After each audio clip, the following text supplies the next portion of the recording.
Sylvia Klayh. On August 13, 1967, Sylvia Klayh was at her family cabin in Brenton Lake, Manitoba, with her father and two siblings. Her father needed a rag to clean up some varnish and requested that Sylvia go get a rag from outside.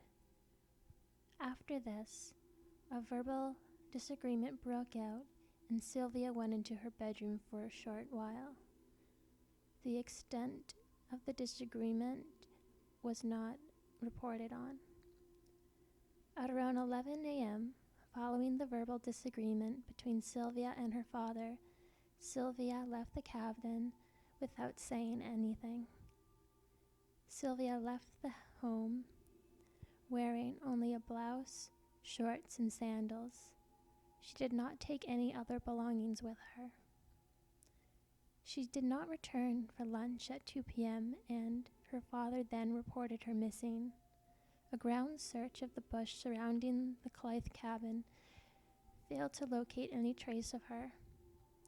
As Sylvia left her parents' cabin on her own accord, she was deemed a runaway. It is possible, though, that she met with foul play, as she never attempted to contact any of her family members ever again.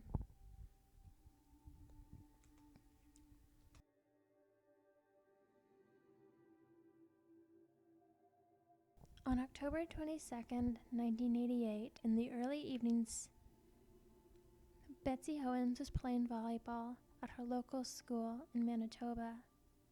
At approximately 11 p.m., Betsy left the school with her boyfriend and returned to his residence. Some reports say she was playing volleyball, while other reports say she was attending a school dance. Betsy was last seen by her boyfriend the following morning when she left his home. Despite several searches, Miss Owens has not been found, nor a trace of her. Extensive investigations were conducted at the time and once again between 1996 and 1997. Betsy's whereabouts remains unknown, and her sister is hoping for more extensive efforts to be made by authorities.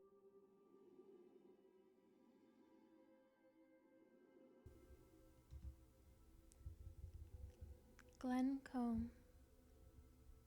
Colombe was last seen by his parents on the 28th of June, 1989. At this juncture, he had told his parents his head hurt, which was the result of being in a fight earlier that evening. Since this time, he has not been heard from since. He is reported to be a skilled woodsman and hunter and able to survive in the bush alone. However, his sister believes her brother was murdered and has mentioned that for 26 years, rumors have been swirling.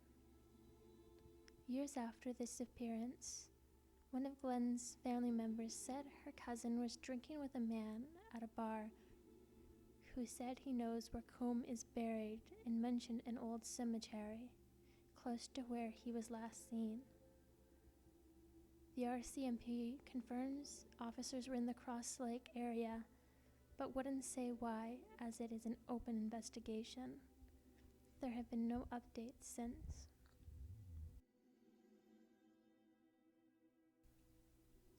Amanda Bartlett. At the age of 17, Amanda Sophia Bartlett had aspirations of becoming a published author. However, she has not been seen since July 1996 around Winnipeg's Selkirk Avenue and Salter Street. At this time, she was living in a group home and had ran away. The group home told family that they had no obligation to follow her. Winnipeg police only started working on the missing persons case in February of 2008. It took 12 years and the help of Amnesty International to finally have Amanda acknowledged as a missing person. In November of 2012, The case was assigned to Project Devote, which is a force dedicated to finding missing and murdered people in Manitoba. Recently, in 2018, Amanda's family spoke at a MIWG inquiry hearing in Thompson, Manitoba. Her mother and sister both shared their frustrations about how hard it was to report their family member missing and being denied acknowledgement from various authorities.